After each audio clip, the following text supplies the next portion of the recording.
चलिए स्टार्ट करते हैं क्वाड्रेटिक इक्वेशन का लेक्चर नंबर 4। ये हमारा क्वाड्रेटिक इक्वेशन का लास्ट लेक्चर है। इस लेक्चर में हम जो क्वाड्रेटिक इक्वेशन पे जो हमारी डेली लाइफ की जो सिचुएशनल प्रॉब्लम्स होती है उनको हम यहाँ पे सोल्व करने की कोशिश करेंगे। मेन प्रॉब्लम जो कहाँ पे आती है, आपको इक्वेशन फॉर्म करने में आती है। तो हम यहाँ पर जो है मेनली इक्वेशन फॉर्म कैसे की जाती है उसके बारे में यहाँ पे डिस्कशन करेंगे। काफ़ी सारे इक्वेशंस लेंगे और जो यहाँ पे सिचुएशन ली जाएगी बहुत ही इंपॉर्टेंट सिचुएशन यहाँ पे लेंगे जो आपके एग्जाम में पूछी जाती है। और इक्वेशन को सोल्व करने के लिए मैंने आपको दो मेथड जो मैं आपको सिखा चुका हूं। कौन कौन सा? पहला वाला फैक्टराइजेशन मेथड, दूसरा वाला कौन सा है? Quadratic formula. जो आपकी इच्छा है वो वाला यूज करना, आंसर आ जाएगा।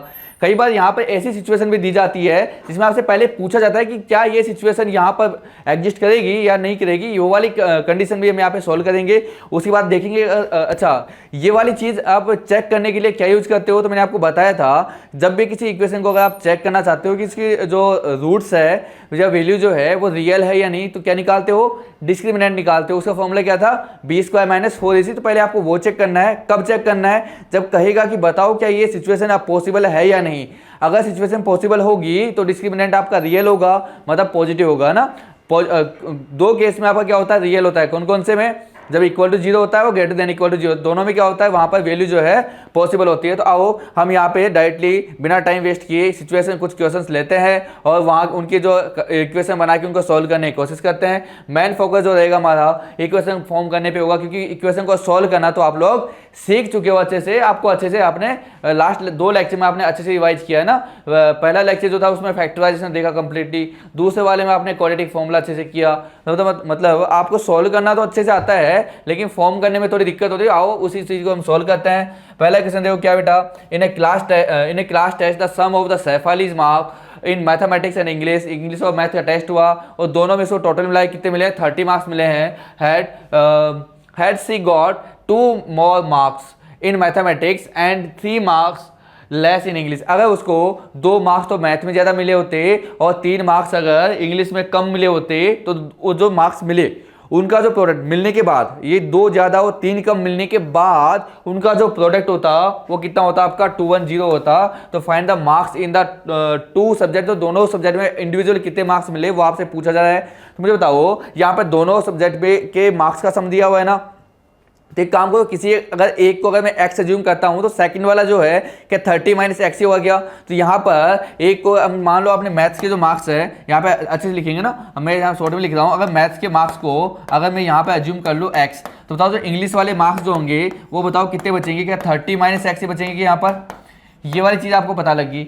अब सेकेंड जो सिचुएशन है उसने क्या कही है? If she got 2 more marks in math. अगर 2 मार्क्स अगर मैथ में ज्यादा मिले होते, अभी x मिले ना, 2 मार्क्स और मिले होते, मतलब कितने होता आपका? x + 2 होता।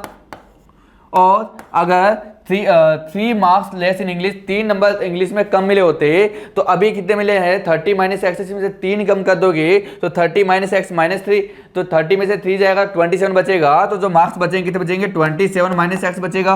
और इन दोनों का प्रोडक्ट जो है कितना दिया हुआ है? 210। तो यहाँ पर दिया हुआ प्रोडक्ट कितना? 210। ये चीज़ जो आपके पास मिल चुकी है। अब इन दोनों को हम सोल्व करेंगे तो देखो पहले x को मल्टीप्लाई करेंगे, क्या आएगा? 27x - x² प्लस का 54 माइनस का 2x इक्वल टू क्या? इसको भी इधर ले आओ चाहो तो, या फिर उधर रहने दो। कितना आपका? 210। मुझे बताओ यहाँ पर सॉल्व करोगे, बताओ क्या बचा? एक तो -x² बचेगा यहाँ से, 27 - 2x क्या बचेगा? प्लस का 25x बचेगा यहाँ पर। और इसको ये प्लस का 54 है, कोई दिक्कत नहीं, इक्वल टू कितना आपका? 210 है। इसको जब ट्रांसपोज करेंगे तो देखो सभी के साइन चेंज हो जाएगा। उधर जाएगा ये तो क्या हो जाएगा? x² हो जाएगा। उधर जाके माइनस का 25x बनेगा। उधर जाके प्लस का है तो माइनस का 54 बनेगा। उधर क्या? प्लस का 210 यहाँ पे पहले से ही है, इक्वल टू 0 यहाँ पर लगा हुआ है। तो क्या बन गया आपका? x² माइनस यहाँ पे 25x था ना, -25x माइनस, अब मुझे बताओ माइनस का बड़ा है छोटा है? माइनस से छोटा है तो आंसर जो आएगा प्लस का बचेगा ना। तो यहाँ से 210 में से 55 अगर आप माइनस करते हो तो माइनस कर लेते हैं, 10 में से 4 जाएगा 6 बचेगा, 20 में से 5 जाएगा क्या बचेगा? 15 बचेगा। तो यहाँ पर क्या? 156 आएगा इक्वल टू 0। तो ये जो आपके पास इक्वेशन बन चुकी है। अब इस इक्वेशन को चाहो तो आप फैक्टराइजेशन वाला मेथड यूज कर लो, चाहो आप क्वाड्रेटिक फॉर्मूला यूज कर लो, जो आपकी इच्छा वो यूज करो और सोल्व कर लेना। जैसे यहाँ पे इसको सोल्व किया हुआ, देखो इक्वेशन आपकी वही बनी है। देखो ये रही हमने जो बनाई है, x² - 25x + 156x। यहाँ पर इन्होंने कौन सा मेथड यूज किया है हमें नहीं पता है, यहाँ पे फैक्टराइजेशन मेथड यूज किया हुआ है ना। फैक्टर बना लिए, एक तो फैक्टर बना आपका x - 12, दूसरा बना x - 13। उसके बाद यहाँ से से वैल्यू निकालेंगे तो x की वैल्यू या तो 12 आएगी या फिर 13 आएगी। अगर आपकी मैथ के अंदर अगर 12 मार्क्स मिले होंगे तो बताओ इंग्लिश में क्या 30 - 12 क्या 80 मिला होगा क्या? अगर मैथ में इफ दोनों आंसर होंगे आपके, इफ आपके मैथ में अगर 30 मिले होंगे तो इंग्लिश में आपको कितने मिले होंगे वहां पर, क्या 17 मार्क्स मिले होंगे? वही आपसे पूछा जा रहा है, वही आपने आंसर दे दिया। दोनों जो है पॉसिबिलिटीज यहाँ पर आपको देनी पड़ेगी, 12 और 18 वाली भी और 13 और 17 वाली भी, दोनों आपने आंसर दे दिया। अगला जो क्वेश्चन है बेटा बहुत ही आसान क्वेश्चन है। देखो क्या क्वेश्चन है, किसके बारे में है? डिजिट्स के बारे में, जो आप अच्छे से जानते हो। कितने नंबर का डिजिट है? एक 2 डिजिट नंबर, और कोई भी 2 डिजिट नंबर में आपको पता है तो यूनिट प्लेस होती है, क्या होता है? 10th प्लेस होती है। अच्छा क्या कह रहा है? Contain the smaller of 2 digits in unit place. Unit place वाला जो है वो क्या आपका स्मॉलर है, the product of the digits, और डिजिट का जो प्रोडक्ट है कितना? 24 है, and the difference between the digit is 5। मुझे बताओ यूनिट वाला स्मॉलर है तो अगर मैं उसको x मान लूँ और जो 10th वाला है उससे उन दोनों में, यूनिट वाले में और 10th वाले में जो डिफरेंस है वो कितने का है? यहाँ पर 5 का है। इसका मीनिंग ये हुआ कि हो सकता है आपका, अगर आपका जो यूनिट वाला अगर 2 होगा तो आपका जो 10th वाला होगा क्या 7 होना चाहिए क्या? तभी तो 5 का डिफरेंस रहेगा। तो आपका जो यूनिट वाला 10th वाला है वो यूनिट वाले से कैसे निकाला आपने? अच्छा 5 का डिफरेंस है, पहले वाला अगर 2 है तो क्या आपने +5 का डिफरेंस +5 ही किया क्या? तब जाए क्या आपका 7 आया, तो क्या है आपका 10th वाला जो प्लेस है वो मिल गया, 10th प्लेस आपको मिल गया। अगर मैं यहाँ पर अगर उसको x मान लूँ, किसको? यूनिट वाले को, जो कि स्मॉलर है, तो आपका जो 10th वाला जो है वो कैसे आएगा बताओ? क्या x +5 ही होगा क्या? तो यहाँ पर यही चीज़ आपके पास यहाँ पे हिंट दिया हुआ था जहाँ से आपको ये पहचाना, तो आपने क्या कर दिया, यूनिट प्लेस जो है उसको तो क्या मान लिया आपने? x मान लिया। तो 10th प्लेस वाला जो होगा यहाँ पर वो क्या हो जाएगा बताओ? यहाँ पर क्या x +5 होगा क्या? अब ये दो चीज़ आपको पता लग गई।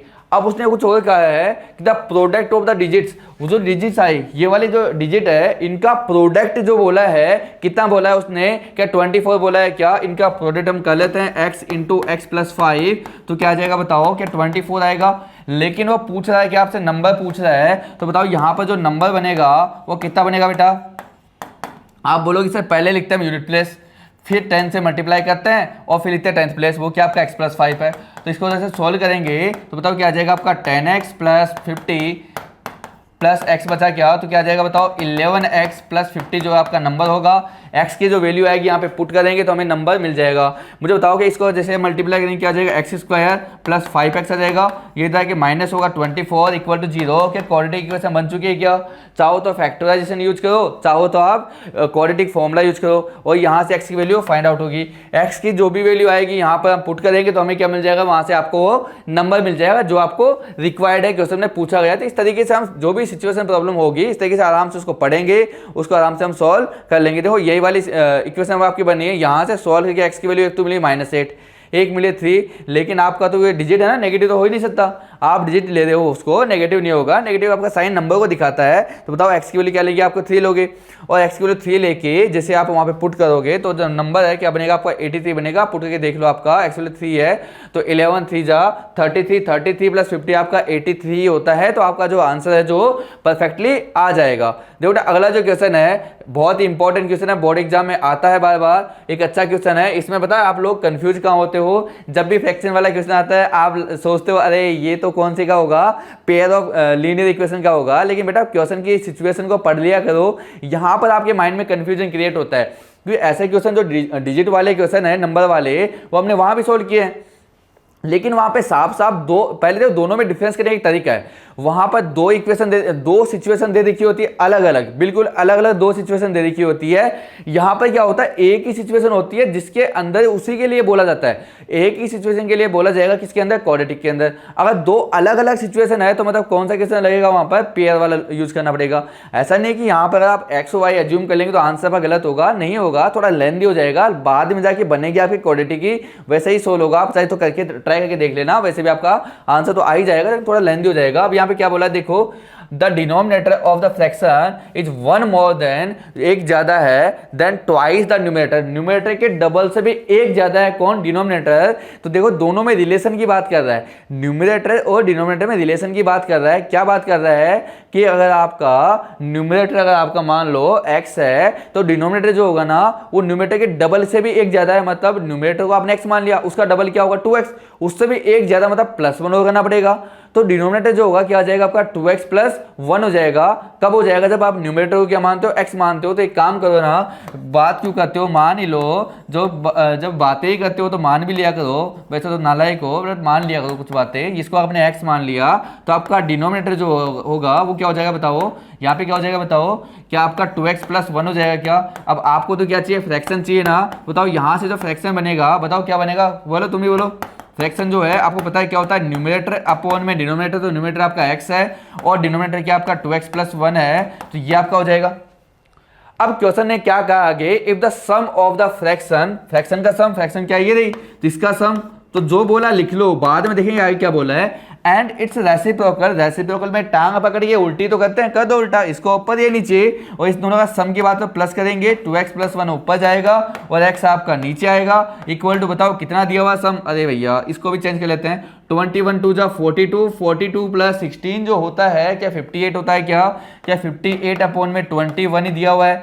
इसको हम देखो एलसीएम लेते हैं यहाँ पर, तो एलसीएम के लिए क्रॉस मल्टीप्लाई वाला बेस्ट तरीका है, वही चीज हम यहाँ पे करेंगे। जो क्रॉस मल्टीप्लाई कर रहा हूँ, x इंटू एक्स क्या होगा? एक्स स्क्वायर होगा, यहाँ पर प्लस तो प्लस लगाएंगे, 2x plus 1 into 2x plus 1, 2x plus 1 का होल स्क्वायर हो जाएगा, डिवाइड बाई जो है क्या आ जाएगा? दोनों को मल्टीप्लाई करेंगे, क्या आ जाएगा? 2x स्क्वायर प्लस का x हो जाएगा, इक्वल टू क्या आ जाएगा आपके पास बताओ? 58 अपॉन में 21 होगा ये।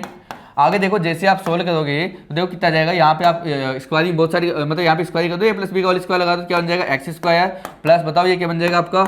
4x स्क्वायर प्लस 1 प्लस क्या 4x हो जाएगा क्या? डिवाइड में आपका चल रहा है क्या? 2x स्क्वायर प्लस एक्स चल रहा है ना, इक्वल टू क्या? 58 अपॉन में 21 आपका दिया हुआ है, कोई दिक्कत नहीं है। आगे देखो बेटा, यहाँ पर जैसे आप क्रॉस मल्टीप्लाई करोगे, देखो क्रॉस मल्टीप्लाई करने पे क्या बनेगा?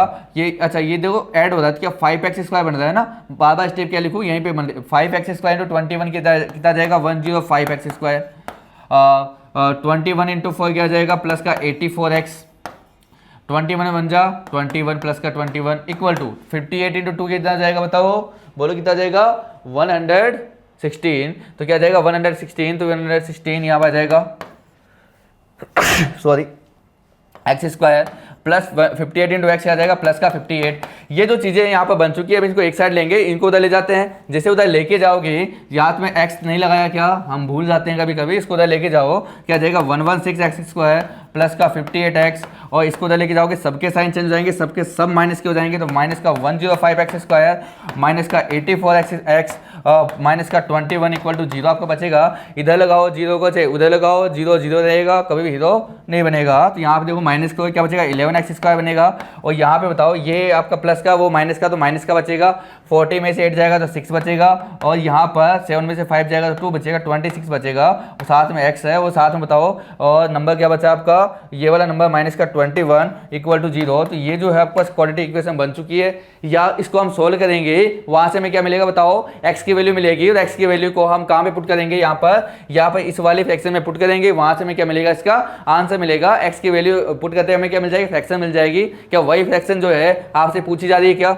फ्रैक्शन ही तो पूछा था, वो हमें आराम से सॉल्व करके मिल जाएगी। तो आपका जो आंसर आएगा 3 आएगा, और ये -7/11। 7/11 हम लेंगे नहीं क्योंकि नेचुरल नंबर की बात चल रही है। उसके बाद क्या लेंगे? हम 3 लेंगे। 3 को वहाँ पे पुट करेंगे, पुट करने के बाद सॉल्व करेंगे, तो आपका जो आंसर है वो यहाँ से अच्छे से आ जाएगा। अगला जो क्वेश्चन है बेटा, देखो किसके ऊपर दे रखा है? रेक्टेंगल के एरिया के बारे में दिया हुआ है, जो कि बहुत ही ईजी क्वेश्चन है ना। रेक्टेंगल का जो एरिया है वो बहुत ही ईजी क्वेश्चन है। तो क्या हो जाएगा देखो, the area of the rectangular play hall is 300 metre. मुझे तो रेक्टेंगल की बात चल रही है, तो यहाँ पे क्या होगी? लेंथ भी होगी और ब्रेड्थ भी होगी, मतलब दोनों चीज यहाँ पे होने वाली है आपकी। तो यहाँ पर एक अच्छा और क्या देखा है? If the length of the hall is 1 more than twice of the breadth. क्या सिंपल सी इक्वेशन दे रखी है क्या? कि लेंथ जो है ज्यादा है, किससे ज्यादा है? ब्रेड्थ से ज्यादा है। कितनी ज्यादा है आपका? जो भी ब्रेड्थ आपकी दे रखी है उससे डबल से भी एक ज्यादा है या 3 ज्यादा है? एक ज्यादा है। क्या देख लो एक बार पढ़ लो, 1 मोर देन, तो एक ज्यादा है उससे। क्या ऊपर वाले क्वेश्चन जैसा दिया हुआ है ना, वहां पे न्यूमरेटर और डिनोमिनेटर लिखा हुआ, तो यहाँ पे लेंथ और ब्रेड्थ लिखा हुआ, तो क्या फर्क पड़ रहा है? आप जो ब्रेड्थ है उसको x मान लो, तो लेट ब्रेड्थ जो breadth of rectangular player hall उसको क्या मान लिया आपने? x मान लिया। तो बताओ यहाँ से जो लेंथ हो जाएगी वो बताओ क्या हो जाएगी? यहाँ पे ब्रेड्थ को आपने ये माना है और लेंथ दिया हुआ है, क्या दिया हुआ है? ट्वाइस से एक ज्यादा है, तो क्या 2x प्लस 1 ही होगी क्या यहाँ पर? अब मुझे बताओ एरिया दिया हुआ है, और रेक्टेंगल का एरिया क्या होता है बताओ? L इंटू बी होता है ना। तो वहां से जो आपका हो जाएगा, इन दोनों को मल्टीप्लाई करेंगे तो x इंटू 2x प्लस 1, इन दोनों का प्रोडक्ट जो होगा कितना जाएगा? 300 हो जाएगा। इसको मल्टीप्लाई करोगे क्या आ जाएगा 2x² प्लस x, इसको इधर लेके आओगे माइनस का 300 इक्वल टू क्या आ जाएगा 0।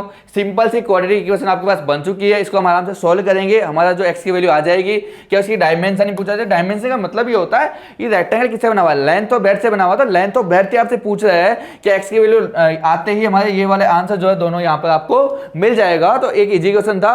इक्वेशन के बाद तो आपको खुद को सोल्व करना है, कौन सा मेथड लगाना है जो आपको अच्छा लगता है ना। सबकी अपनी अपनी पसंद होती है, जो आपको अच्छा लगता है वो वाला मेथड लगाओ। चाहो तो फैक्टराइजेशन लगाओ, चाहो आप कौन सा लगाओ क्वाड्रेटिक फॉर्मूला, जैसे यहाँ पे यूज किया फैक्टराइजेशन मेथड। तो जो x की वैल्यू मिली है क्या मिली, यहाँ पे 12 मिली है। नेगेटिव या नेगेटिव साइड तो होती ही नहीं है ना, साइड कभी नेगेटिव नहीं होती है। तो यहाँ पे डिस्टेंस होती है साइड, तो यहाँ पे x की वैल्यू 12 आएगी। तो 12 तो आपकी क्या हो जाएगी, ब्रेड्थ हो जाएगी, और लेंथ जो है क्या जाएगी उसके डबल से भी एक ज़्यादा मतलब 25 हो जाएगी। तो यहाँ पे दोनों चीज़ जो है हमने फाइंड आउट कर ली है। अगला जो क्वेश्चन है बहुत ही आसान क्वेश्चन है, क्या है बताओ, जेबा की एज के बारे में। अब यहाँ पे हम एज खेलेंगे ना, बहुत सारे क्वेश्चन है तो एज खेलेंगे। तुम्हें कभी बुढ़ा बनाएंगे, तुम्हें क्या बनाएंगे, देखो if Zeba was younger by 5 year. अच्छा यंगर का मतलब होता है पहले, है ना, ऐसा नहीं कि आगे फ्यूचर की बात नहीं चली, पहले वाली। यंगर मतलब पहले जवान थी, है ना, बाद में बुढ़ी होगी ना। पहले जवान थी बाद में बुढ़ी होगी, तो यंगर मतलब पहले थी, है ना, बाद की बात नहीं चली, जब यंगर की, यंगर मतलब पहले। Zeba, if Zeba was younger by 5 year then what she really is. तो वो क्या होगी, then square of her age would have been 11 more than 5 times of her actual age. तो एक्चुअल एज कितना हो जाएगा, 5 टाइम्स हो जाएगा। तो यहाँ पर मुझे बताओ, अगर मैं बात करूँ यहाँ पर, बताओ क्या देखा है, यंगर। अच्छा मुझे बताओ अभी कितनी एज है, हमें पता है क्या, नहीं पता ना। तो अभी की एज को क्या मान लो आप, x मान लो। तो अगर आप अभी की एज को अगर आप x मान लेते हो तो प्रेजेंट एज जो है जेबा की, उसको क्या मान लिया आपने, x मान लिया। एज ऑफ नाउ पूछा आपसे, तो उसको क्या मान लिया आपने, x मान लिया। तो मुझे बताओ कि 5 ईयर पहले उसकी जो एज है, जब 5 साल पहले जवान थी, तो क्या x माइनस 5 होगी क्या।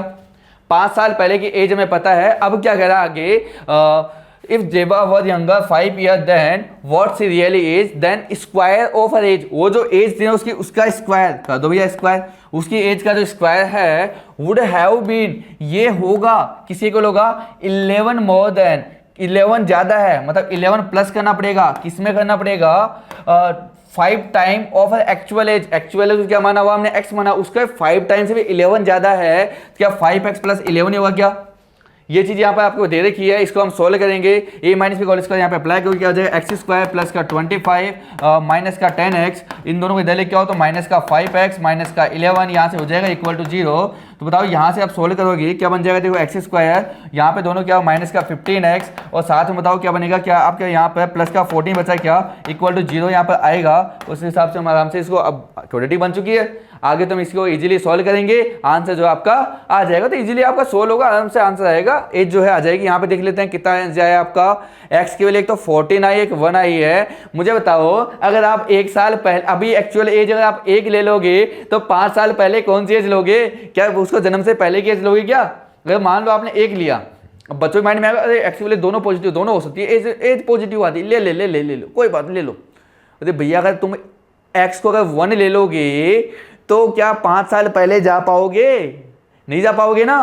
कि पहले वाले में क्या गिलहरी था, क्या था, गिलहरी होगी, तो उस एज में जाओगे। अच्छा जेबा पहले गिलहरी थी, ऐसी दिखती थी, है ना, तो उस टाइम भी इसकी एज ये होगी, तो गिलहरी में नहीं जाना है। अभी तो मतलब एक्स की वैल्यू 1 तो नहीं हो सकती, पॉसिबल नहीं है। तो आपको जो है कौन सा लेना पड़ेगा, क्या एक्स की वैल्यू 14 लेनी पड़ेगी क्या। तो यहाँ पे एक्स की जो वैल्यू है वो क्या होगी बेटा, यहाँ पर 14 होगी। तो एक्स आपका 14 ईयर की है ना, जेबा भी कितनी एज की है, 14 ईयर की। देखो ये अच्छा क्वेश्चन है, एग्जाम में आया हुआ क्वेश्चन ऐसा है, और बहुत अच्छा क्वेश्चन है। कई बार एग्जाम में आप पूछ सकता है आपसे ऐसा क्वेश्चन, बहुत ही आसान क्वेश्चन है, जैसा कह रहा है वैसे करते जाओ, अपने आप आपका इक्वेशन बन जाएगी। थोड़ा आपको अरे ऐसे बन गई, लेकिन बन जाएगी। जो कह रहा है उसको फॉलो करना है। देखो क्या कह रहा है, if T minute past, T minute past मतलब टी मिनट के बाद, किसके बाद, पास्ट 2 PM, 2 बजे के टी मिनट बाद। ओके ठीक है।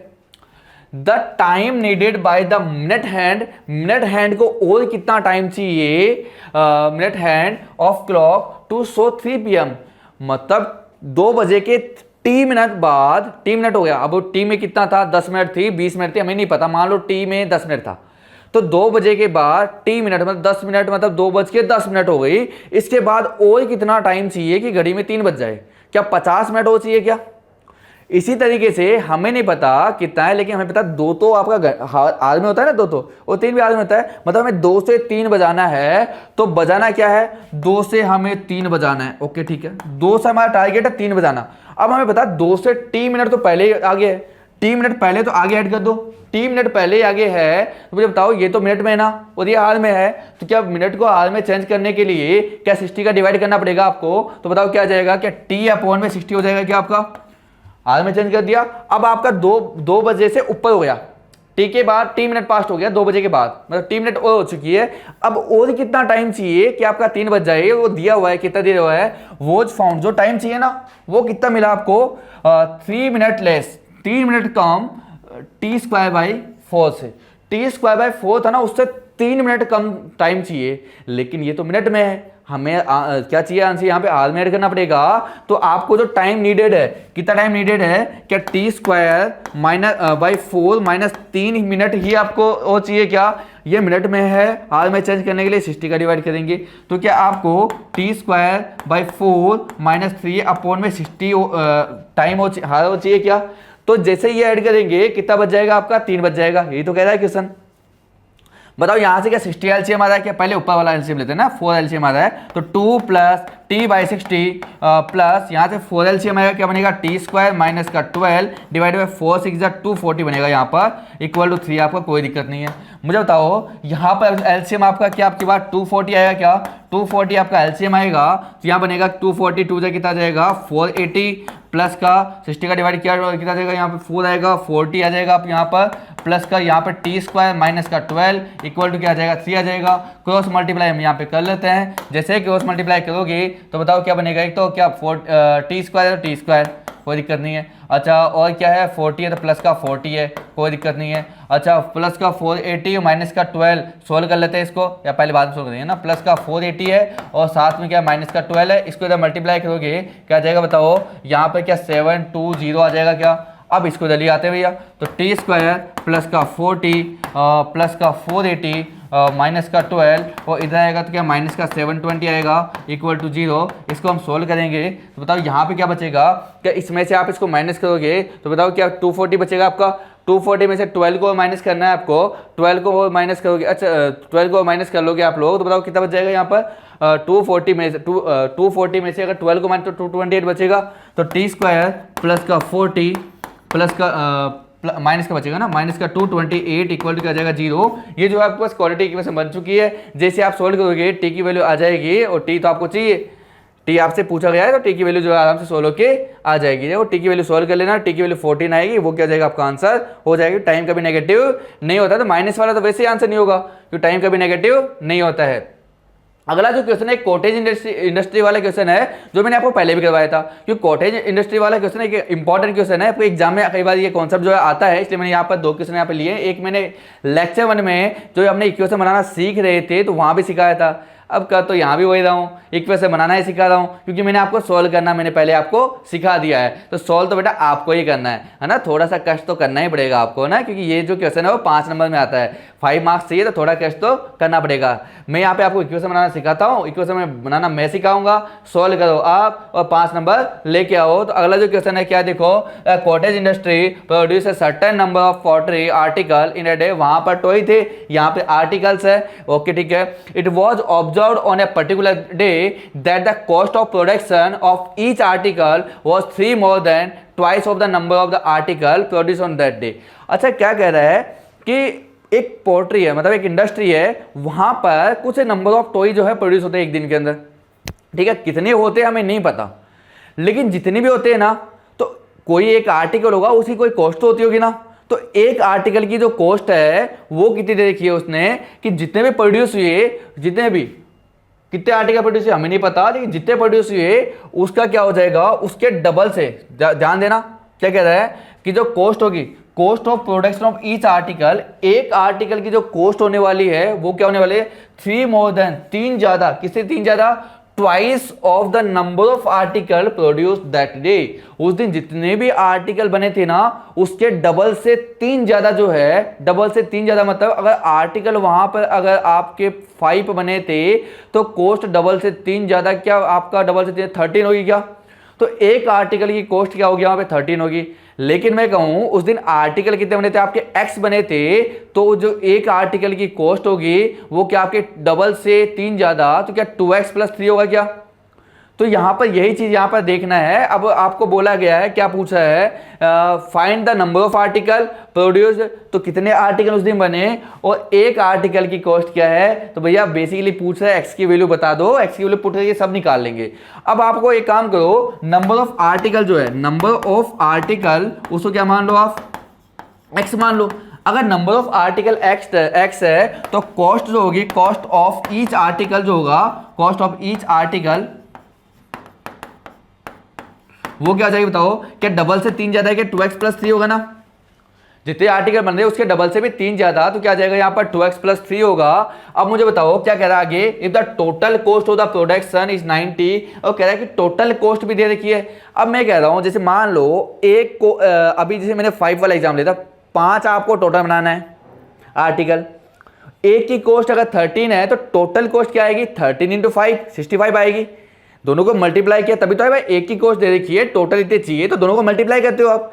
तो मुझे बताओ ये आपके पास x आर्टिकल आपको बनाने हैं और एक की कॉस्ट इतनी है और टोटल कॉस्ट आपके पास दे रखी है, तो टोटल कॉस्ट निकालने के लिए क्या दोनों को मल्टीप्लाई करना पड़ेगा आपको। तो क्या x × 2x + 3 जब आप करोगे तो क्या मिलेगा आपको टोटल कॉस्ट, और टोटल कॉस्ट जो है वो कितना दिया हुआ है, क्या 90 दिया हुआ है क्या, तो ये आपके पास 90 दिया हुआ है। आप इसको मल्टीप्लाई कर लो तो क्या आ जाएगा 2x² + 3x, और इधर आएगा तो क्या आ जाएगा आपके पास -90।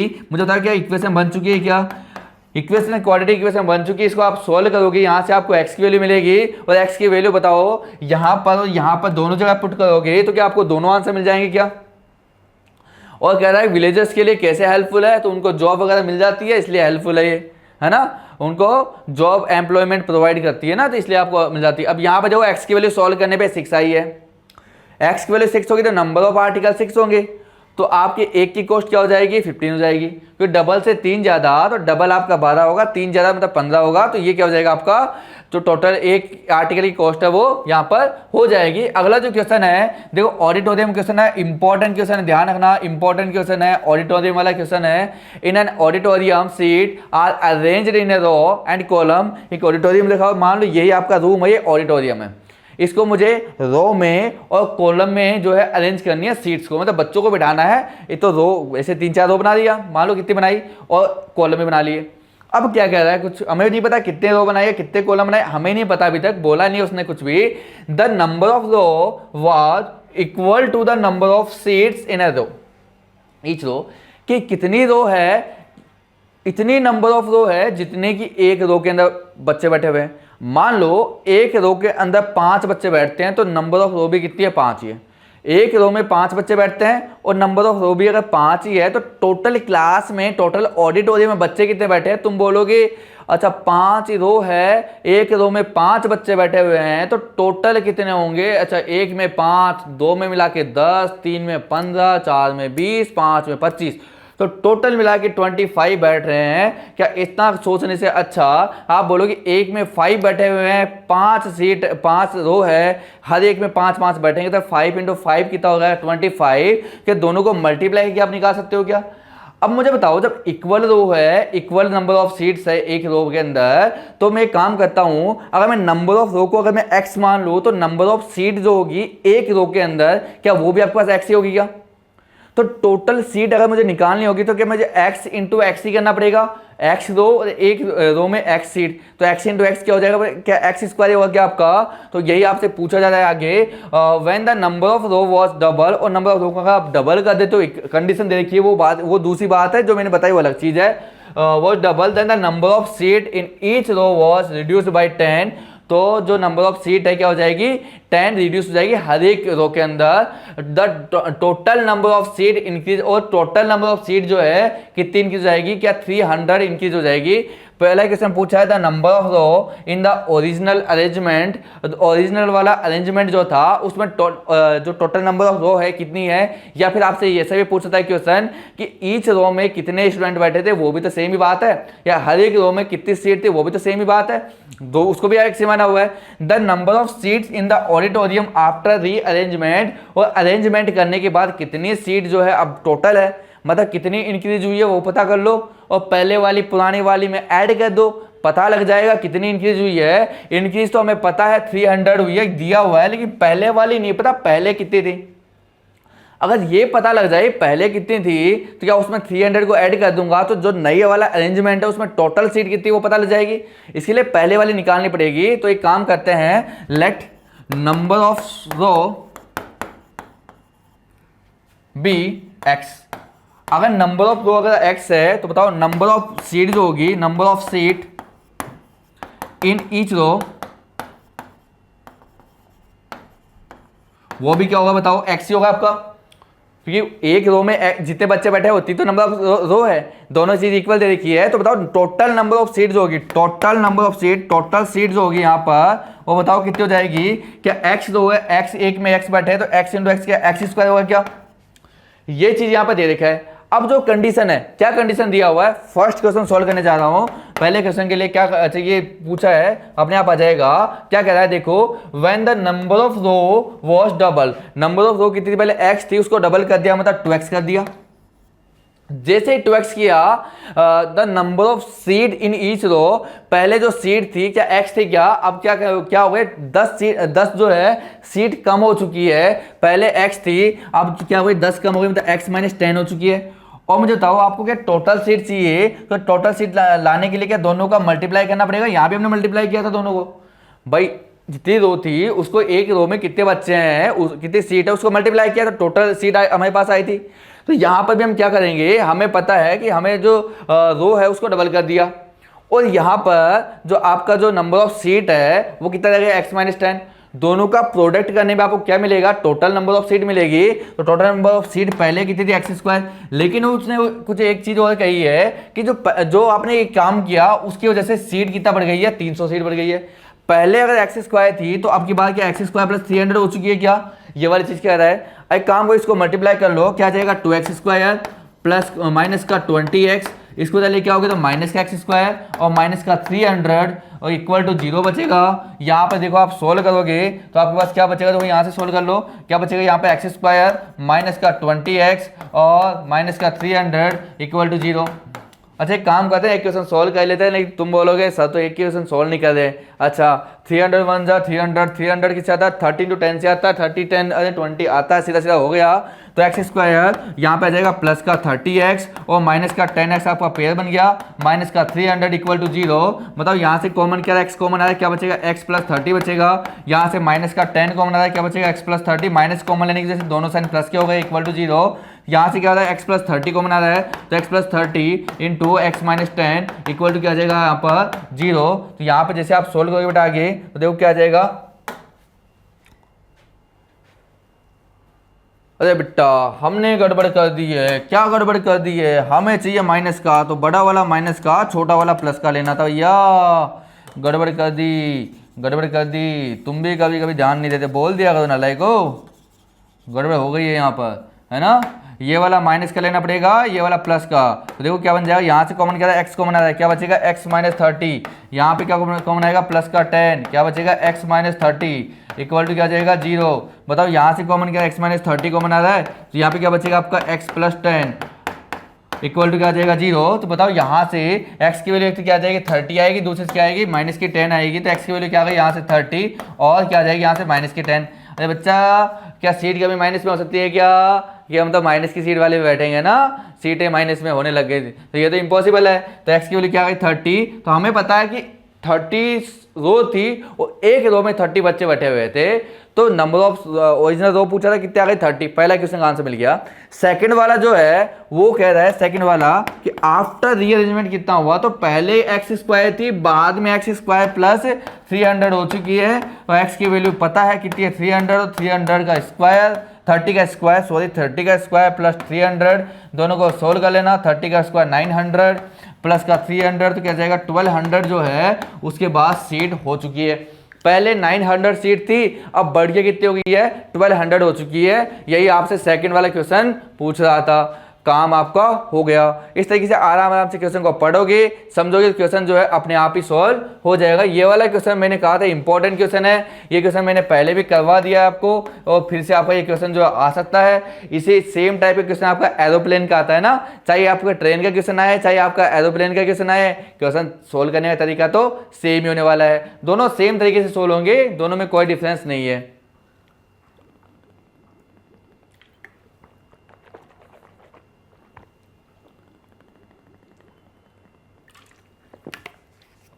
अब इसको सोल्व करते हैं, फिर एरोप्लेन को आप उड़ाना, मैं ये वाला ट्रेन उड़ाता हूँ ना, ट्रेन उड़ाएंगे ना, चलाएंगे नहीं, ट्रेन को उड़ाएंगे। A train travelling at a uniform speed of 300 kilometre 360 kilometre, कितना जाना है, 360 किलोमीटर उसको जाना है।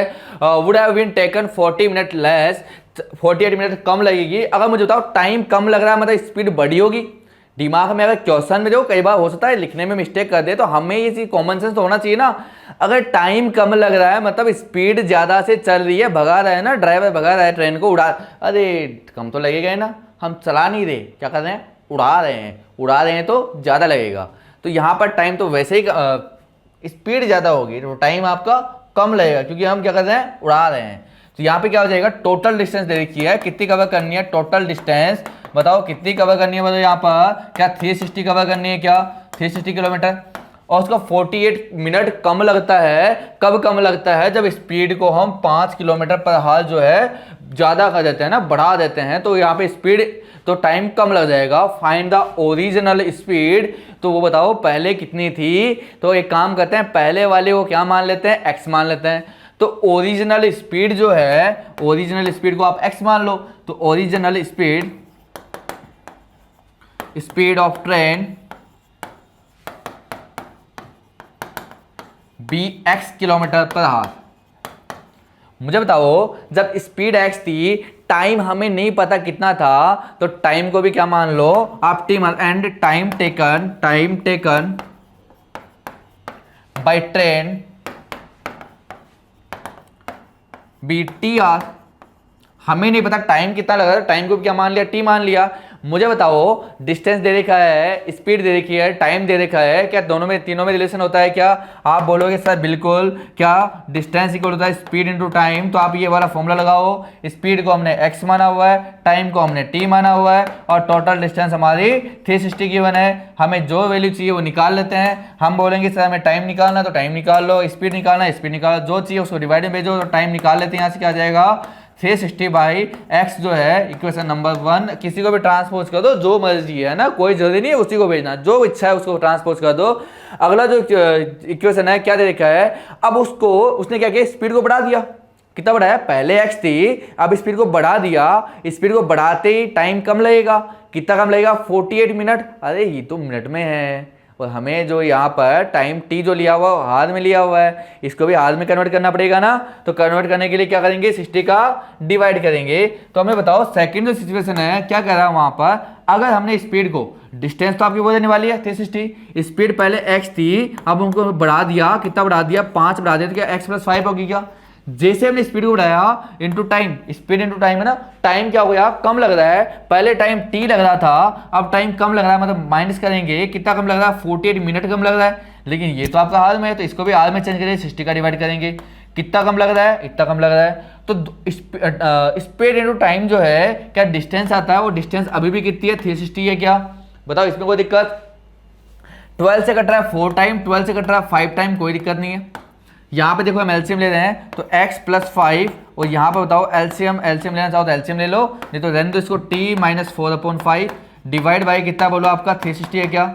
मुझे बताओ क्या t की वैल्यू इक्वेशन 1 से पुट कर सकते हो ना आप, आपको तो x ही चाहिए ना, तो t को रिप्लेस कर दो। तो फ्रॉम इक्वेशन फर्स्ट क्या t की जगह क्या लिखेंगे, 360/x, तो पुट कर दो। तो यहाँ पे देखो क्या बन जाएगा आपके पास, x + 5 इंटू 360/x माइनस का 4/5 इक्वल टू क्या आपके पास 360 है। मुझे बताओ यहाँ पर आप जैसे ही आप मल्टीप्लाई करोगे, अंदर एलसीएम ले लो, पहले ब्रैकेट छोड़ क्या करो ना, ब्रैकेट में बताओ एलसीएम अगर मैं लेता हूँ तो कितना बनेगा, यहाँ पर x + 5 इंटू 5 इंटू 360 कितना जाएगा, 1800 minus 4 into x 4x divide by क्या जाएगा आपका 5x इक्वल टू क्या है आपके पास 360 दिया हुआ है। अच्छा डिवाइड वाला तो मल्टीप्लाई होगा, दोनों ब्रैकेट मल्टीप्लाई होंगे। देखो x इंटू 1800 क्या हो जाएगा 1800x माइनस 4 इंटू एक्स क्या हो जाएगा 4x स्क्वायर और क्या हो जाएगा 5 इंटू 1800 कितना जाएगा प्लस का 90,000 और 5 इंटू माइनस फोर क्या जाएगा माइनस का 20x और ये इधर जाके मल्टीप्लाई होगा क्या आपके पास क्या 1800x ही बनेगा क्या। अब एक काम करो सबको उधर जो सोल्व है उसको ले जाओ उधर सोल्व कर लो और उधर ले जाके माइनस सोल्व कर देते हैं। अरे 1800 इधर प्लस का है ये भी प्लस का सीधा कट जाएगा तो यहाँ पे क्या बचेगा इसको उधर ले जाओ क्या बचेगा बताओ 4x स्क्वायर प्लस का 20x और माइनस का 9000 इक्वल टू क्या आ गया 0। क्वाड्रेटिक इक्वेशन आपके पास बन चुकी है। इसको जैसे हम सोल्व करेंगे चाहोते 4 से कट रही 4 से कट कर दो इसको क्या बचेगा x स्क्वायर प्लस का 5x माइनस का 4 से डिवाइड करोगे क्या बचेगा बताओ 4 का डिवाइड कर लो 4 टू 8 कितना बच गया 1 4 टू 8 5 4 0 इक्वल टू 0। तो आपके पास ये क्वाड्रेटिक इक्वेशन बन चुकी है। क्वाड्रेटिक फॉर्मूला लगा लेना यहाँ पर। फैक्टराइजेशन थोड़ा सा डिफिकल्टी होगी इसलिए आप क्या करना क्वाड्रेटिक फॉर्मूला लगाना और एक्स की वैल्यू निकाल लेना। एक्स की जो वैल्यू आएगी वही तो आपका आंसर होगा वही तो आपका आंसर होगा 50 आएगा ना 40 क्या आएगा 50 आएगा 50 10 बचा 50 आएगा 50 ये जो आपका आंसर आ जाएगा। अगला जो क्वेश्चन है बताओ किसके बारे में। ऊपर हमने ट्रेन उड़ाई यहाँ पर हम बोट चलाएंगे। हम अलग अलग एक्सपीरियंस कर रहे हैं है ना। कभी हम फ्लाइट उड़ाते हैं कभी ट्रेन उड़ाते हैं यहाँ पे हम बोट चलाएंगे और बोट हम कैसे चलाएंगे हम आराम से चलाएंगे क्योंकि हमें बोट चलानी नहीं आती पहली बार चला रहे हैं। A motor boat whose speed is 18 kilometre in still water. आराम से पानी जो बह रहा है आराम से उसमें जो है स्पीड जो है बोट की कितनी है वहाँ पर 18 किलोमीटर पर आवर थी। In takes 1 hour more to go 24 kilometre upstream than the return to the same spot. क्या कह रहा है देखो इसमें एक चीज़ होती है अपस्ट्रीम एक होती है डाउनस्ट्रीम। अच्छा मुझे बताओ पानी भी बह रहा है बोट भी बह रही है मतलब चल रही है हम चला रहे हैं बोट को पानी भी बह रहा है बोट भी चल रही है। जब भी दोनों चीजें एक साथ चलती है तो वहां पे क्या यूज करते हैं रिलेटिव स्पीड। कहां पढ़े थे भैया पहला वाला जो पेयर ऑफ लीनियर इक्वेशन पढ़ा है ना वहां पे पढ़े थे 2 कार वाला क्वेश्चन था ना। एक बार तो दोनों सेम डायरेक्शन में जा रही थी एक बार दोनों एक दूसरे की तरफ आ रही थी है ना अपोजिट डायरेक्शन में आ रही थी। तो अब वहां पर जब अपन बिल्कुल पानी के बाहर बात करते हैं ना तो वहां पर चीजें अलग तरीके से चलती है। रिलेटिव स्पीड अलग तरीके से चलती है। कैसे चलती है कि बाहर जब हम यहाँ पे अर्थ की बात कर रहे हैं तो वहां पे क्या होता है सेम डायरेक्शन में स्पीड को हम क्या करते हैं माइनस करते हैं अपोजिट डायरेक्शन में स्पीड को क्या करते हैं प्लस करते हैं। ये काम किया था वहां पर। लेकिन पानी में थोड़ी चीजें उल्टी होती है। क्या उल्टी होती है अगर पानी भी इधर बह रहा है और बोट भी इधर ही जा रही है तो वहां पर उस केस के अंदर जो आपकी स्पीड होती है उसको हम प्लस कर देते हैं। अगर पानी बह रहा है इधर बोट आ रही है इधर जब अपोजिट डायरेक्शन में आती है ना चीजें तो वहां पर तो स्पीड उसको क्या कर देते हैं माइनस कर देते हैं। एक की स्पीड जो भी है उसको दूसरी वाली निकालनी तो माइनस कर देते हैं। अब यहाँ पर लेकिन ऐसा लिखा हुआ नहीं आता। यहाँ पर वर्ड्स आता है अपस्ट्रीम और डाउनस्ट्रीम। तो अपस्ट्रीम का मीनिंग क्या होता है डाउनस्ट्रीम का मतलब क्या होता है अगर पानी जिधर बह रहा है ना उधर ही बोट जा रही है वो तो गया डाउनस्ट्रीम और पानी जा रहा है उसके अपोजिट डायरेक्शन में बोट जा रही है वो तो आपका अपस्ट्रीम। तो अब मुझे एक बात बताओ जिधर पानी बह रहा है उधर बोट जा रही है मतलब डाउनस्ट्रीम वाली कंडीशन है और एक अपस्ट्रीम वाली कंडीशन है। तो क्या स्पीड जो है रिलेटिवली बताओ किसकी ज्यादा होनी चाहिए बताओ। पानी अगर पानी की स्पीड ज्यादा होगी बोट की स्पीड ज्यादा होनी चाहिए तो बोलो बोट की क्यों होगी। अगर मान लो बोट की स्पीड अगर कम हुई तो क्या पानी उसके अंदर आगे जाएगी वो पानी ले जाएगा भाग के उसको तो बोट की स्पीड जो है ऑलवेज पानी की स्पीड से ज्यादा ही होने वाली है। तो देखो क्या कह रहा है यहाँ पर motor boat whose speed is 18 kilometre per hour. तो बोट की स्पीड तो वहां पर दे रखी है कोई दिक्कत वाली बात नहीं है ओके। और क्या कह रहा है कि अपस्ट्रीम में जो है 1 घंटा ज्यादा लगता है किससे डाउनस्ट्रीम से। रिटर्न का मतलब सेम स्पीड से रिटर्न करती है मतलब डाउनस्ट्रीम आती है। अरे यार ऑब्वियस चीज है अपोजिट में जाएगा तो थोड़ा सा पानी भी थोड़ा सा फोर्स तो लगाएगा ना तो थोड़ा सा जाने में डिफिकल्टी तो होगी ना तो टाइम थोड़ा ज्यादा लेगा है ना। थोड़ा स्लो जाएगी तो टाइम थोड़ा ज्यादा लगेगा किसमें अपस्ट्रीम में थोड़ा टाइम ज्यादा लगता है। स्पीड ऑफ स्ट्रीम की स्पीड आपसे पूछी गई है क्या मान लेते हैं उसको x मान लेते हैं। Let speed of stream be x kilometre per hour. ये हमने जूम कर लिया कोई दिक्कत नहीं है। अब बोट की स्पीड देके लिख लेते हैं एक बार। स्पीड ऑफ बोट कितना दिया हुआ है 18 किलोमीटर पर आवर ये भी दिया हुआ है।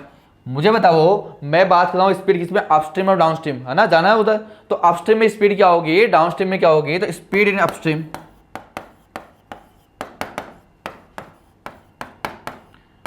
बोट वाले केस में अपस्ट्रीम डाउन स्ट्रीम की स्पीड आपको निकालनी पड़ेगी। अपस्ट्रीम में जा रही है मतलब आपको बताओ क्या अपोजिट जा रही है क्या, और बोट वाले में उल्टा होता है, अपोजिट में क्या करना होता है, आपको माइनस करना होता है। अब बताओ माइनस किस में से, एक्स में से 18 को माइनस किया, 18 में से एक्स को, क्योंकि एक्स तो क्या स्ट्रीम की आपके पास स्पीड है और 18 क्या है बोट की। अब मैंने कहा था बोट की स्पीड ज़्यादा होती है तो ज़्यादा में से कमी माइनस होगी ना, तो क्या 18 में से आपको x को माइनस करना है। अगर आपने गलती से x में से 18 किया तो आंसर आपका गलत आएगा ना, सोल्व नहीं हो पाएगा, वहाँ पे आप जाके फंस जाओगे किलोमीटर पर आवर। और मुझे बताओ स्पीड इन डाउन स्ट्रीम जो होगा वो क्या जाएगा बताओ कि 18 प्लस एक्स होगा क्या किलोमीटर पर आवर। ये जो आपके पास क्या हो जाएगी स्पीड हो जाएगी, इसमें कोई दिक्कत नहीं है। अब क्वेश्चन कह रहा है, क्या कह रहा है देखो, आपको बोला गया कि अपस्ट्रीम में जो है 1 घंटा ज़्यादा लगता है और टोटल डिस्टेंस जो कवर करनी है वो भी दे दी, कितनी कवर करनी है 24 किलोमीटर। टोटल डिस्टेंस भी लिख देते हैं, कोई दिक्कत नहीं, टोटल एग्जाम में जैसे करते हैं वैसे लिख रहा हूँ पूरा ना। टोटल डिस्टेंस जो है वो कितनी दी रखी है बताओ, कि 24 किलोमीटर जाना है क्या। अब आपको पता डिस्टेंस दे रखा है, स्पीड दे रखी है, टाइम दे रखा है, टाइम नहीं पता ना, क्या मान लेते हैं टी मान लेते हैं, टाइम को क्या मान लेते हैं टी मान लेते हैं। तो टाइम को टी मानने की जरूरत नहीं क्योंकि दे देखा है अपस्ट्रीम में डाउन स्ट्रीम से ज़्यादा लगेगा, तो डायरेक्टली कंडीशन कर देते हैं ना। तो मुझे बताओ यहाँ पर क्या कह रहा है, अगर मैं टाइम निकालूँ, डायरेक्टली टाइम निकालूँ, डिस्टेंस दे रखा है, स्पीड दे के टाइम सीधा निकाल सकता हूँ क्या। मुझे बताओ अगर मैं बात करूँ किसकी, डाउन स्ट्रीम में टाइम कितना लगेगा, डाउन स्ट्रीम में डिस्टेंस आपको जाने की थी 24 और डाउन स्ट्रीम में स्पीड क्या है 18 प्लस एक्स, तो 24/80 प्लस एक्स। और मुझे बताओ इसमें तो जो आपका टाइम कम लग रहा है किससे, अपस्ट्रीम से, और अपस्ट्रीम का टाइम जो है क्या होगा 24 डिवाइड बाई 80 माइनस एक्स। और मैं बताए अपस्ट्रीम का टाइम कम है, अपस्ट्रीम का टाइम ज़्यादा है, डाउन स्ट्रीम का कम है, तो ज़्यादा में से कम को माइनस करोगे। तो मुझे बताओ क्या 24/80 माइनस एक्स किसका टाइम है बताओ, अपस्ट्रीम का। डाउन स्ट्रीम का टाइम क्या होगा 24/18 प्लस एक्स, 18 प्लस एक्स। और बताओ इन दोनों का डिफरेंस जो है क्या 1 घंटा इसको कम लग रहा है क्या, दोनों का डिफरेंस जो है क्या 1 घंटा 1 आ रहा है क्या, सब चीज़ें हाथ में आ गई। मुझे बताओ यहाँ पर एलसीएम लेते हो तो क्या यहाँ पर 24 तो आपका कॉमन आ गया, बाहर आ गया, और तो 1 × 18 प्लस एक्स, तो 18 प्लस एक्स, माइनस कहानी चेंज कर देगा, दोनों को साइन चेंज कर देगा। 1 × 18 माइनस एक्स, तो 18 माइनस एक्स, लेकिन माइनस की वजह से माइनस का 18 और माइनस माइनस प्लस का एक्स, डिवाइड बाय दोनों मल्टीप्लाई होगा तो a plus b minus b क्या हो जाएगा a स्क्वायर, 18 का स्क्वायर क्या हो 24 minus x square equal to कितना दिया हुआ आपको पास 1 दिया हुआ है। देखो यहाँ से आप देखो आपका 18 से 18 कटेगा, x प्लस एक्स क्या होगा आपका 2x होगा।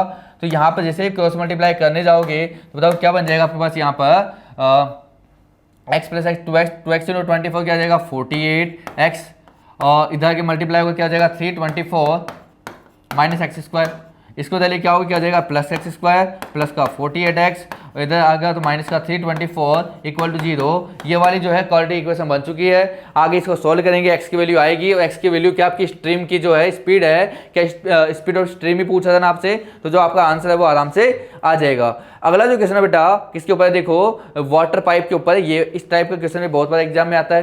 तो वाटर पाइप वाला जो क्वेश्चन है वो कैसे करते हैं, ये भी एक इजी क्वेश्चन है। तो देखो 2 water pipe together can fill a tank in 3/8 hour. Total इतना टाइम लगता है, कितना कैलकुलेट कर लो कि आपका 75/8 हुआ क्या, टोटल 75/8 आवर जो है वो लगता है टाइम किसको, टैंक को फुल भरने में।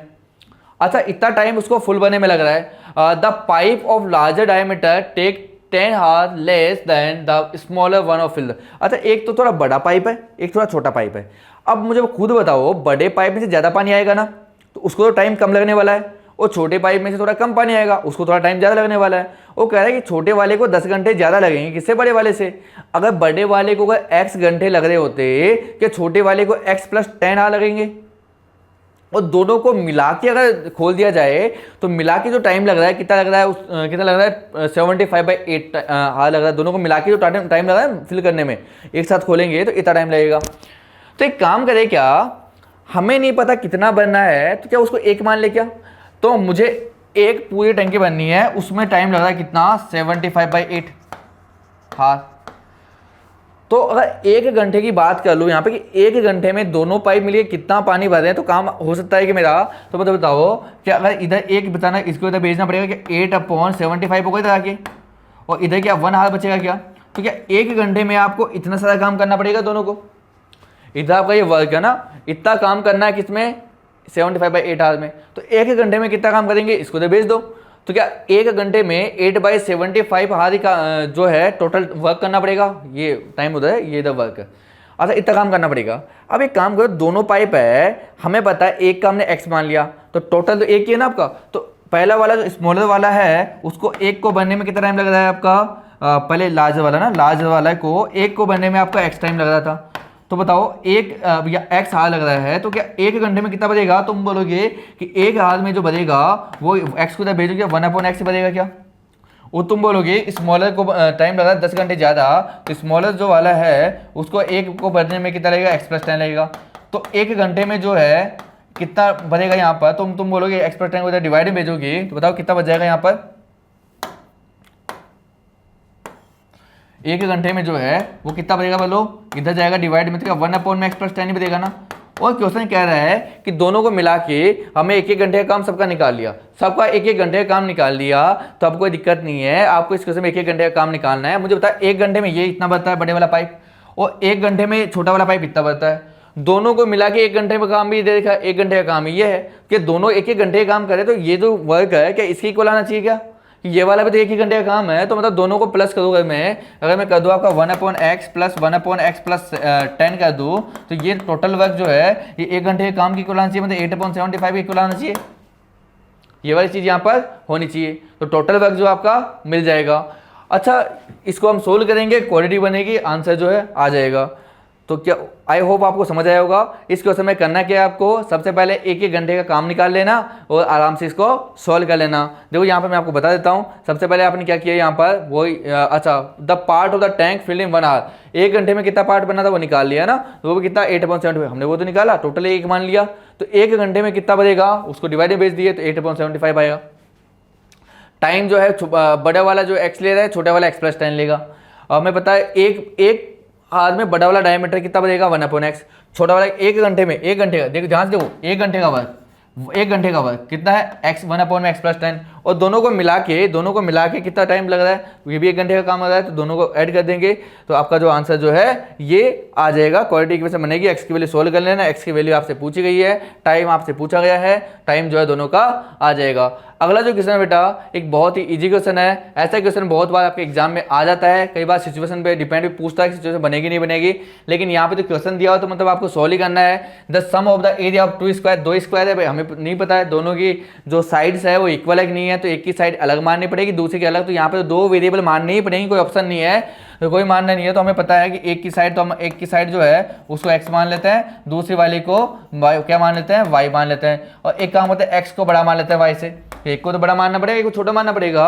तो बताओ क्या कह रहा है, सम ऑफ द एरियाज, अगर साइड अगर x है तो एरिया क्या x स्क्वायर होगा, क्या साइड अगर y तो एरिया क्या होगा y स्क्वायर, और दोनों का सम जो है कितना दिया हुआ 4, 6, 8 दिया हुआ है, पहली इक्वेशन बन गई। आगे the difference of their perimeters, perimeter का डिफरेंस निकालना है। बताओ पेरीमीटर पहले वाले का अच्छा बड़ा है, तो पहले वाले का में से दूसरा वाला माइनस करना पड़ेगा, छोटे वाला, तो पहले वाले का पेरीमीटर क्या आपका 4x होगा क्या, और दूसरे पेरीमीटर क्या होगा 4y होगा, दोनों का डिफरेंस जो है वो बताओ कितना दिया हुआ है, यहाँ पर कितना दिया हुआ है बोलो 24 दिया हुआ है। क्या 4 यहाँ से कॉमन आ रहा है, 4 कॉमन क्या बचेगा x - y = 24, तो बताओ x - y की जो वैल्यू है कितनी आ जाएगी, क्या यहाँ पर 6 आ जाएगी क्या, तो जो x की वैल्यू क्या आ जाएगी, इधर जाके प्लस होगा, तो क्या 6 + y होगा, तो जो x की वैल्यू आई है इसको पुट करेंगे कहाँ पे इक्वेशन 1 में, तो देखो यहाँ पर क्या बनेगी क्वाड्रेटिक इक्वेशन बन जाएगी। जैसे पुट करोगे x की वजह 6 + y का whole square plus y square equal to क्या जाएगा 4, 6, 8। अब आराम से बताओ इसको जैसे सोल्व करेंगे तो क्या स्क्वायर स्क्वायर बनता है y के अंदर, तो y के अंदर क्या बनेगा, क्वाड्रेटिक इक्वेशन बनेगी। क्वाड्रेटिक इक्वेशन को सोल्व करोगे तो वहाँ से y की वैल्यू आएगी, y की वैल्यू इक्वेशन कहीं भी पुट कर लेना, चाहे 1 में पुट कर लेना, चाहे 2 में पुट कर लेना, वहाँ से x भी मिल जाएगा। दोनों की साइड ही तुमसे पूछा है, दोनों की साइड जो है आ जाएगी। एक बहुत ही अच्छा क्वेश्चन जो थोड़ा सा आपका दिमाग जो है हिला के रख देगा, मतलब थोड़ा इतना भी नहीं हिलाएगा लेकिन थोड़ा सा आपको सोचना पड़ेगा, है ना, कुछ जैसे थोड़ी सी सोचनी पड़ती है कभी कभी, तो इस वाले क्वेश्चन में आपको वही करना है, थोड़ा सा आपको जो है सोचना पड़ेगा, सोचोगे नहीं तो थोड़ी दिक्कत होगी, तो आपको थोड़ा सोचना है यहाँ पर। At present Asha's age is 2 more than the square of daughter's Nisha's age. अभी प्रेजेंट में, प्रेजेंट जो भी है आज जितनी भी एज है उसके अंदर जो आशा की जो एज है, आशा की एज मतलब आशा मम्मी है, जब उसकी डॉटर है निशा, तो आशा की जो एज है, मदर की जो एज है 2 ज़्यादा है, 2 मोर मतलब 2 ज़्यादा है, किसे ज़्यादा है, square of her daughter age, daughter की जितनी भी एज है उसके स्क्वायर से 2 ज़्यादा है, कोई दिक्कत नहीं है।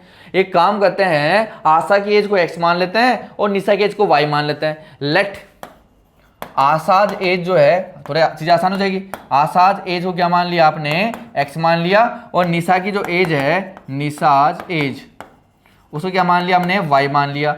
अब कह रहा है क्या, आशा की एज मतलब x, वो जो है वो 2 ज़्यादा है, 2 ज़्यादा है, किससे ज़्यादा है, 2 स्क्वायर ऑफ निशा की y थी, इसके स्क्वायर से 2 ज़्यादा है, मतलब ये बनेगा।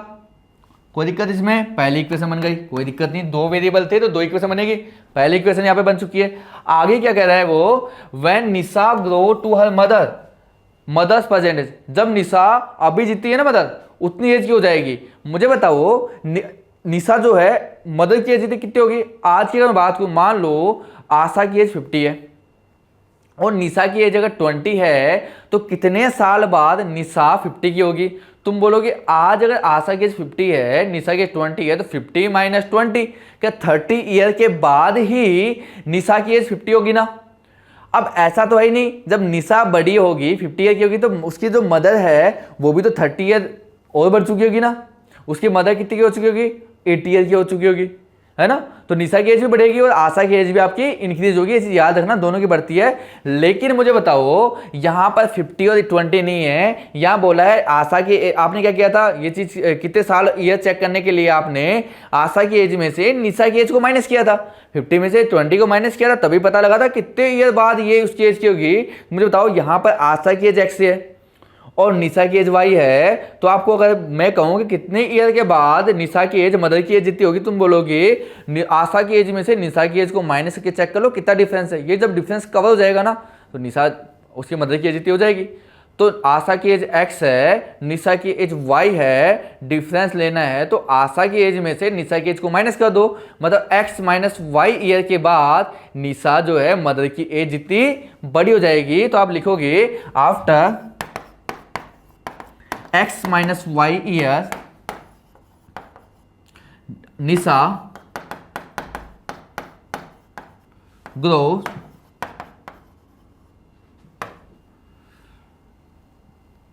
टू हर मदर्स परसेंटेज,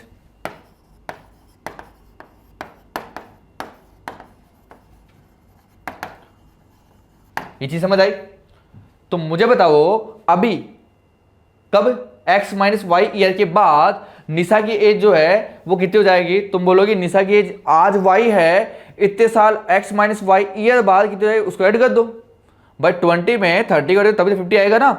तो अभी क्या है y है, और कितनी ईयर बाद x माइनस वाई ईयर बाद, दोनों को प्लस कर दो, कितनी होगी पता लग जाएगा। क्या कह रहा है देखो, Asha's age would be 1 year less than, Asha की जो है 1 ईयर कम होगी किससे, 10 time of present age of Nisha. मुझे बताओ आशा की एज तो बढ़ेगी ना, तो आशा की जो एज है वो कितनी हो जाएगी। तुम बोलोगे आशा की एज अभी तो x है और x माइनस वाई ईयर के बाद कितनी होगी, ऐड कर लो। अभी अगर x है और x माइनस वाई ईयर की बात चले तो क्या x माइनस वाई ऐड हो जाएगा। उस टाइम पर इतने वुड भी मतलब फ्यूचर के अंदर इतने ईयर के बाद आशा की जो एज है वो क्या होगी, 1 कम होगी। किससे कम होगी, 1 साफ साफ बोला 1 कम होगी, 1 ईयर लेस देन, किससे कम होगी, 1 10 टाइम ऑफ परसेंटेज ऑफ निशा, और निशा की परसेंटेज तो क्या है y, उसके 10 टाइम से 1 कम है। तो मुझे बताओ परसेंटेज अगर आपकी y है तो क्या होगा 10 टाइम 10y, इससे 1 का मतलब -1 हो जाएगा। ये जो है निशा की एज होगी कब, x माइनस वाई ईयर के बाद होगी। तो ये लो x minus y year plus कर दिया उसमें, किसमें, आशा की एज में। प्लस होगी क्या जाएगा 2x minus Y equal to, इसको दे लेके आ जाओ ना, एक काम करो ना, इसको दे लिया हो तो क्या हो जाएगा, कुछ नहीं होगा, इधर आगे 16 हो जाएगा। तो माइनस का 10y इधर आएगा तो प्लस का 1 इक्वल टू 0। तो बताओ यहाँ से क्या आ जाएगा आपका 2x minus 11y plus 1 equal to 0। यहाँ से आप किसी एक वेरिएबल की वैल्यू निकाल लो और इसको यहाँ पर पुट कर दो, या फिर एक काम करो ना, इक्वेशन 1 से y x की वैल्यू यहाँ पे पुट कर लो। तो फ्रॉम इक्वेशन 1 क्या है, कितना 2 plus y square, 2 plus y square. तो फ्रॉम इक्वेशन 1, क्या हो जाएगा बताओ, 2 इंटू एक्स की वैल्यू क्या है 2 प्लस वाई स्क्वायर माइनस क्या 11y प्लस का 1 इक्वल टू 0 मल्टीप्लाई क्या 4 प्लस 2y स्क्वायर माइनस का 11y प्लस का 1 इक्वल टू 0। यहाँ से हम सोल्व करेंगे, क्या बनेगा 2y स्क्वायर माइनस का 11y और यहाँ पे प्लस का 5 इक्वल टू 0। प्यारी सी क्वाड्रेटिक इक्वेशन बन चुकी है। इसको हम सोल्व करेंगे, y की वैल्यू मिलेगी और y क्या है, निशा की एज है। y क्या है, निशा की एज। और निशा सर की एज नहीं पूछी है या क्या पूछी है, निशा और आशा दोनों की एज पूछा है। प्रेजेंट में निशा की एज आ चुकी है, y की वैल्यू आ चुकी है। y की वैल्यू इक्वेशन 1 में पुट कर दो, क्या मिल जाएगा, x की वैल्यू मिल जाएगी, मतलब आशा की एज भी मिल जाएगी। दोनों ही चीज आपसे पूछी गई है, आराम से आप सोल्व आउट कर लेना। आई होप आपको ये क्वेश्चन जो है समझ आया होगा। नहीं आया तो थोड़ा सा एक काम किया करो, जब भी समझ नहीं आए मैं सर आपको 10 बार जब तक समझ नहीं आए तब तक पढ़ाएंगे। कैसे समझ नहीं आए वापस पीछे ले दो। एक दिन सोच लो कि आज तो मैं सर को परेशान करके रहना है। कैसे करना परेशान, थोड़ा आगे जाओ फिर ले जाओ पीछे, थोड़ा आगे जाओ फिर पीछे ले जाओ, फिर आगे जाओ फिर पीछे ले जाओ। परेशान कर लो, जितना परेशान करना है कर लो, लेकिन पढ़ लो, समझ आ जाना चाहिए तुम्हें। बस समझ में अगर आ गया तो मुझे परेशान करना मुझे खटकेगा नहीं। क्वेश्चन नंबर नेक्स्ट जो है बेटा क्या है, देखो अब पूछा साफ साफ, क्या ये सिचुएशन पॉसिबल है क्या, तो आपको केवल इतना सा बताना है क्या ये सिचुएशन पॉसिबल है। अगर भैया रियल वैल्यूज मिल रही है तो पॉसिबल है, और रियल वैल्यूज नहीं मिल रही है तो इम्पॉसिबल है, सीधी सी बात है। तो एक काम करते हैं, एज के बारे में बात चल रही है तो क्या है देख लेते हैं एक्चुअल में वो प्रेजेंट भी एग्जिस्ट भी कर रहे हैं कि नहीं कर रहे। जो पीपल की बात कर रहा है, the sum of the age of 2 friend is 20। अच्छा, 2 फ्रेंड की एज का सम कितना 20। भैया एक के काम करो, एक्स मान लो तो दूसरे क्या बताओ 20 माइनस एक्स होगी ना। ओके कोई बात नहीं। 4 ईयर अगो मतलब 4 साल पहले इसकी एज क्या होगी x माइनस 4, इसकी एज क्या होगी माइनस 4 16 माइनस एक्स। इन दोनों का प्रोडक्ट कितना दिया हुआ है 48 दिया हुआ है। ठीक है सोल्व करते हैं, x into 16 16x, x into minus x square minus minus 64 minus minus plus का 4x, इधर आएगा तो माइनस का 48 इक्वल टू 0। सोल्व करें क्या बन रहा है, एक्स माइनस का एक्स स्क्वायर बन रहा है और आपका प्लस का 20x बन रहा है, और साथ में क्या बन रहा है यहाँ से ऐड कर देंगे दोनों को तो माइनस 8 और 4 12 1 आएगा तो 1 1 इक्वल टू 0। दोनों को उधर ले जाओ, क्या बनेगा एक्स स्क्वायर माइनस का 20x और प्लस का 112 इक्वल टू 0 आपका ये बनेगा। लेकिन उसने ये इक्वेशन दे तो दी, ऊपर वाले क्वेश्चन में कह रहा था इक्वेशन बन गई सॉल्व कर लो, लेकिन वहां पर डायरेक्ट क्वेश्चन में पूछा था ये निकालना, मतलब वो एग्जिस्ट करता था क्वेश्चन में, सिचुएशन जो थी वो पॉसिबल थी इसलिए बोल रहा था। लेकिन यहाँ पे हमसे ही पूछा है कि क्या ये पॉसिबल है क्या, तो क्या आपको जो डिस्क्रिमिनेंट है वो चेक करना पड़ेगा क्या, और डी जो होता है क्या होता है बोलो बी स्क्वायर माइनस 4ac होता है क्या, इसको हम चेक करेंगे। पहले मुझे बताओ बी की वैल्यू क्या है -20, तो -20 का स्क्वायर -4, ये कितना आपका कुछ नहीं है तो 1 होगा, और सी कितना आपका 112 होगा। दोनों को पूरा सोल्व करते हैं, -20 का स्क्वायर 400 माइनस इसको सोल्व करते देखो कितना जाएगा बोलो, क्या 448 आएगा, और सोल्व क्या माइनस का 48 आ रहा है जो कि लेस देन 0, मतलब सिचुएशन आपकी इम्पॉसिबल है। लेस देन 0 मतलब डिस्क्रिमिनेंट लेस देन 0 है, इसका मतलब क्या होगा सिचुएशन आपका नो रियल, मतलब एज है ही नहीं, बस सोच रहे ये इंसान हो सकते हैं बट इंसान है ही नहीं, इंसान तो मर चुके हैं, इंसान दुनिया में नहीं है, तो सिचुएशन भी पॉसिबल नहीं है। आओ इस लेक्चर का लास्ट क्वेश्चन करते हैं, इसके बाद ये चैप्टर खत्म होगा। आई होप आपको मैंने बहुत अच्छे से जो सिचुएशन है वो उनसे इक्वेशन कैसे बनाई जाती है वो मैंने आपको सिखाया होगा। लास्ट क्वेश्चन देखो बेटा, इंपॉर्टेंट क्वेश्चन है, a pole has to be erected at a point on the boundary of a circular park. Circular park है, बना लेते हैं, डायग्राम तो बनाएंगे ही। ये एक सर्कुलर पार्क है, इसके एक पॉइंट कोई भी एक पॉइंट पे मान लो यहाँ पर एक पोल है, ये लो ये एक पोल है तो पी नाम देते हैं उसको, एक पोल है यहाँ पे पी है। ओके क्या कह रहा है आगे देखो, a pole has to be erected at a point on the boundary of a circular park of diameter 13 metre. Diameter जो देखा बेटा कितना दिया हुआ 13 मीटर। आओ डायमीटर बना लेते हैं, तो ये लो ये सर्कल है तो डायमीटर भी होगा, कैसे बना लो जैसे मर्जी, ये लो ये बना दिए डायमीटर, और डायमीटर की लेंथ है 13 मीटर देखिए। ओके कोई बात नहीं 30 मीटर, ध्यान रखना ये डायमीटर है, ये सेंटर ओ है। तो आगे देखो बेटा क्या कहेगा आगे, कुछ कहेगा, क्या कह रहा है आगे, such diameter 13 such in such a way that difference of the distance from 2 diametrically opposite fix gate. अच्छा जो डायमीटर जो है ना वहाँ पे 2 गेट लगे हुए हैं, एक तो गेट यहाँ लगा हुआ है ऐसे, एक गेट यहाँ लगा हुआ है, इन दोनों गेट से जो पोल यहाँ पे लगाया हुआ आपने, जो पोल आपने यहाँ पे इरेक्ट किया हुआ है, इस पोल का जो डिफरेंस, जो साइड है, ये साइड कौन सी होगी इन दोनों गेट से? एक तो साइड ये वाली होगी, एक साइड ये वाली होगी, तो बना लेते हैं ये लोग। एक साइड तो ये वाली होगी और एक साइड ये वाली होगी। अच्छा, दोनों साइड का डिफरेंस जो है वो कितना दे रखा है? 7 दे रखा है। साहब वापस पढ़ लो, डिफरेंस ऑफ इट्स डिस्टेंस, किसके डिस्टेंस? इस पोल की। कहां से? Two diametrically opposite fix gate, दोनों गेट से ये जो डिस्टेंस है उनका डिफरेंस जो है वो कितना दिया हुआ है? 7 दिया हुआ है। अगर डिफरेंस जब भी दिया हुआ, मतलब इसमें से इसको माइनस करने पे या फिर इसमें से इसको माइनस करने पे क्या आना चाहिए? 7। अगर मैं इसको x मान लूँ, और इन दोनों का डिफरेंस अगर 7 है, तो क्या इसमें 7 प्लस करने पे यह आनी चाहिए क्या? इसको माइनस करने पे यह आता है कि इसको प्लस करने पे ये 7 आना चाहिए। क्या x प्लस 7 करने पे ये वाली साइड जो आ जाएगी? दोनों का डिफरेंस 7 है। अच्छा, अब मुझे बताओ, पूछा है क्या है पॉसिबल है, तो डी चेक करना पड़ेगा। पॉसिबिलिटीज के लिए डी चेक करना पड़ेगा, और अगर पॉसिबल है तो सॉल्व करके बताओ डिस्टेंस कितनी थी। तो इसको ए मान लेते हैं, इसको बी मान लेते हैं, कोई दिक्कत नहीं। मुझे बताओ, ये एक डायमीटर है, और डायमीटर से किसी भी सर्कल में डायमीटर के लिए जो एंगल बनता है इसको बोलते हैं एंगल इन सेमी सर्कल। और 9th क्लास से पढ़ा होगा एंगल इन सेमी सर्कल कितना होता है? 90 डिग्री। तो एंगल हो गया आपका 90 डिग्री। मुझे बताओ, ये जो ट्राइंगल बना APB, कैसे ट्राइंगल बना? Right angle triangle. और राइट एंगल ट्राइंगल जब भी आ जाए क्या लगाते हो? तीनों साइड का जब भी दे देखी हो और राइट एंगल ट्राइंगल हो तो क्या लगाते हो? जीवन का सत्य, याद है ना? तो वो आपको लगाना है। और क्या होता है वो? हाइपोटेनिस का स्क्वायर इक्वल होता है base square plus perpendicular square. हमें केवल हाइपोटेनिस से मतलब है 90 के अपोजिट वाली जो होती है वो क्या होती है? आपकी हाइपोटेनिस होती है।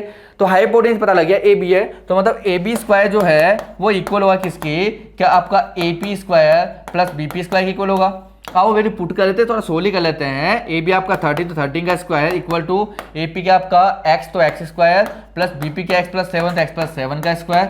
सोल्व करते थोड़ा 169 यहाँ पे बनेगा। ये x स्क्वायर है, ये क्या होगा? A प्लस बी का स्क्वायर क्या होगा? x square plus 49 plus 14x। इसको उधर ले जाते हैं तो इधर क्या बनेगा? देखो 2x स्क्वायर प्लस का 14x प्लस का 49, ये उधर आएगा तो माइनस का 169 इक्वल टू 0। मुझे बताओ, यहाँ पर जैसे आप सोल्व करोगे, यहाँ पर थोड़ा और सोल्व कर लो इसको, क्या बनेगा आपका? 2x स्क्वायर प्लस का 14x, और इसमें से इसको माइनस करके माइनस का 120 बनेगा इक्वल टू 0। क्या सभी में देखो A1 नंबर 2 का डिवाइड हो रहा है? कर लो। तो x स्क्वायर प्लस का 7x और माइनस का 60 इक्वल टू 0, ये चीज़ बन गई है। अब मुझे बताओ, क्या 15 4 जा 60 होता है क्या? और बताओ 15 में से है ना, और इसे फैक्टर बनाओ, है ना? 60 है तो क्या 12 5 जा 60, 12 में से 5 जाएगा तो 7 आता फैक्टर मिल गया। तो x स्क्वायर प्लस का 12x और माइनस का 5x जो आपका फैक्टर बना, माइनस का 60 इक्वल टू 0। बताओ, यहाँ से x कॉमन क्या कॉमन आएगा? x कॉमन आएगा, क्या बनेगा? x प्लस 12 बनेगा। यहाँ से कॉमन क्या? माइनस का 5, तो क्या बनेगा आपका? x माइनस 12 बनेगा। माइनस कॉमन से दोनों प्लस क्या हो जाएगा? प्लस प्लस 12 बनेगा इक्वल टू 0। यहाँ से देखो क्या बन जाएगा? तो x प्लस 12 बनेगा। दूसरा क्या बनेगा आपका? x माइनस 5 बनेगा इक्वल टू 0। तो यहाँ से जो x की वैल्यू आ रही है, एक तो आ रही है माइनस का 12, और एक जो x की वैल्यू आ रही है क्या आ रही है? प्लस का 5। अच्छा, प्लस की वैल्यू आ रही है, मतलब पॉसिबल तो है, और x की वैल्यू आ गई। वैसे चेक करना चाहिए था लेकिन हमने सॉल्व कर दिया। ये तो आपकी डिस्टेंस इम्पॉसिबल है, हो नहीं सकती। तो x की जो वैल्यू 5 है, दोनों साइड ही आपसे पूछा है। मुझे बताओ, अगर 5 होगी आपकी, तो बताओ ये वाली जो है, ये अगर 5 होगी तो ये वाली क्या आपकी 12 होगी क्या? वही तो आपसे पूछा था, आपने निकाल लिया। तो इसी के साथ आपका ये जो चैप्टर है आपका फिनिश होता है। अगला जो चैप्टर है उसके अंदर हम एपी के बारे में पढ़ेंगे और उसके कुछ अच्छे अच्छे क्वेश्चन करेंगे। आई होप ये चैप्टर आपको अच्छे से समझ आया होगा। अगर फिर भी अगर आपका कोई क्वेश्चन रहता है, कोई भी अगर आपकी क्वेरी है, तो लास्ट में जो QR कोड है स्कैन करो, आंसर भेजो, और इसमें केवल आपको प्रैक्टिस करनी है, क्वेश्चन को आपको खुद से सोल्व करना है, क्योंकि सबकी क्वेश्चन मैंने आपकी बना दी है। Thank you.